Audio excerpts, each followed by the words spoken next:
Selamat datang di segmen baru yang bernama Konspirobot. Konspirasi tapi robot. Malu gua sebenarnya.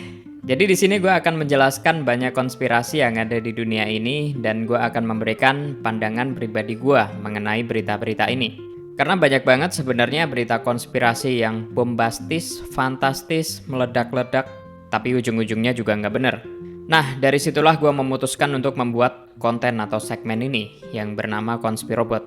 Jadi kita bedah sama-sama, bro and sis. Hari ini kita akan membahas tentang eksperimen sereal yang mengandung radioaktif. Dan eksperimen itu dilakukan oleh para ilmuwan MIT pada tahun 1940-an. MIT itu kalau sekarang jadi universitas yang teknologi banget ya guys. Dan eksperimen ini terjadi di Fernald State School. Jadi ini adalah sebuah institusi di mana banyak anak-anak yang tinggal dan tanpa sadar mereka menjadi kelinci percobaan. MIT ini jelas nggak sendirian. Mereka bekerja sama dengan perusahaan makanan terkenal yang bernama Quaker Oats. Nah, masalahnya yang jadi perdebatan adalah kenapa mereka mau melakukan eksperimen ini dan apa dampaknya bagi korban. Kalau kita sekarang udah jelas tahu dampaknya bagi korban itu seperti apa. Karena kalau kita lihat setelah Perang Dunia Kedua, setelah Hiroshima dan Nagasaki dijatuhi bom, itu kondisi anak-anak seperti apa. Dan bahkan kondisi orang yang sudah dewasa pun sangat mengerikan. Tapi di zaman itu, di tahun 40-an, mereka masih nggak yakin. Ini efeknya seperti apa sebenarnya? Dan untuk itu, kita perlu tahu konteksnya dulu. Konteksnya, setelah Perang Dunia Kedua, dunia memasuki eranya perang nuklir, dan banyak banget dari ilmuwan masih belum tahu bagaimana efeknya. Karena teknologi dan senjata nuklir ini masih tergolong baru dalam militer dan perang. Dan karena itu posisinya sedang perang, rasanya nggak mungkin. Tiba-tiba ada pihak musuh yang mau ngecek, efeknya seperti apa nih? Kan nggak begitu. Jadi mereka melakukan eksperimen sendiri, dan eksperimen ini tidak membutuhkan konsen atau persetujuan. Karena yang jadi korban ini adalah anak-anak tentunya. Jadi menurut gue lumayan pinter nih. Yang jadi bahan uji coba adalah anak-anak. Karena mereka belum bisa memutuskan akan join eksperimen atau enggak. Tapi jangankan anak-anak, orang dewasa aja masih banyak yang belum sadar kalau mereka udah dewasa. Nah, alasan lainnya adalah karena anak-anak masih panjang masa hidupnya. Jadi mereka bisa lihat nih jangka panjangnya. Seperti apa nih efeknya. Dan pada saat itu juga, tahun 40-an sampai 50-an, etika dalam penelitian itu masih belum diperhatikan dengan baik. Nah, mengenai eksperimen sereal radioaktif ini, yang bikin gua ger sendiri adalah alasannya.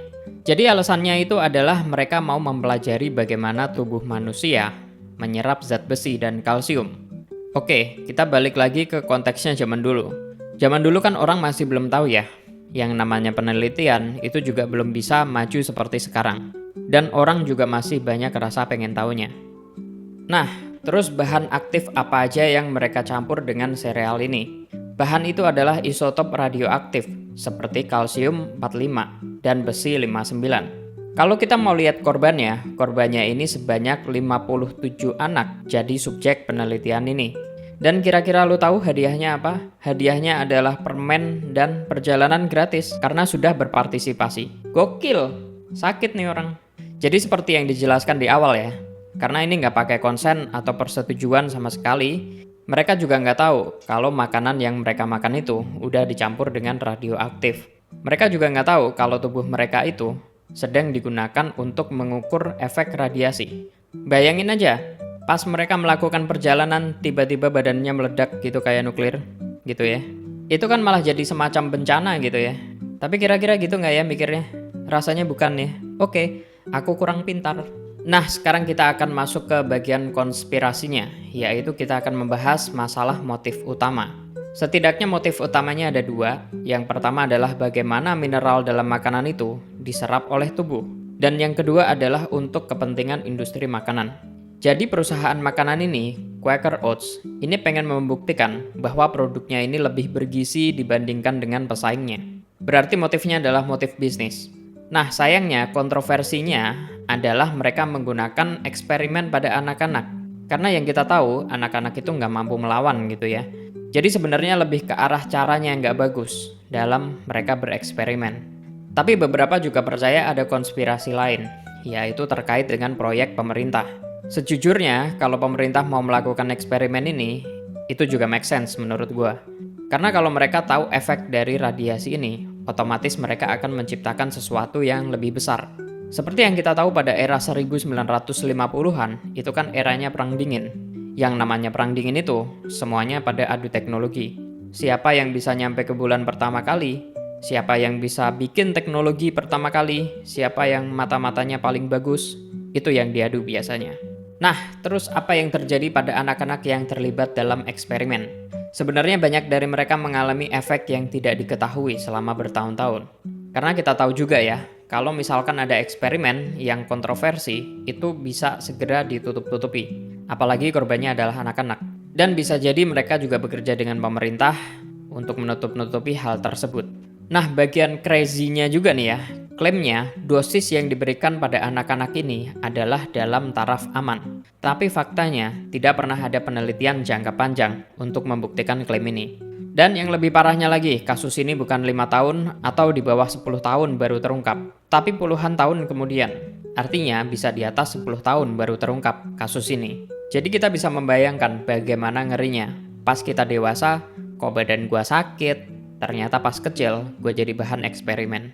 Eksperimen ini akhirnya terungkap pada tahun 90-an setelah dilakukan investigasi oleh pemerintah Amerika Serikat.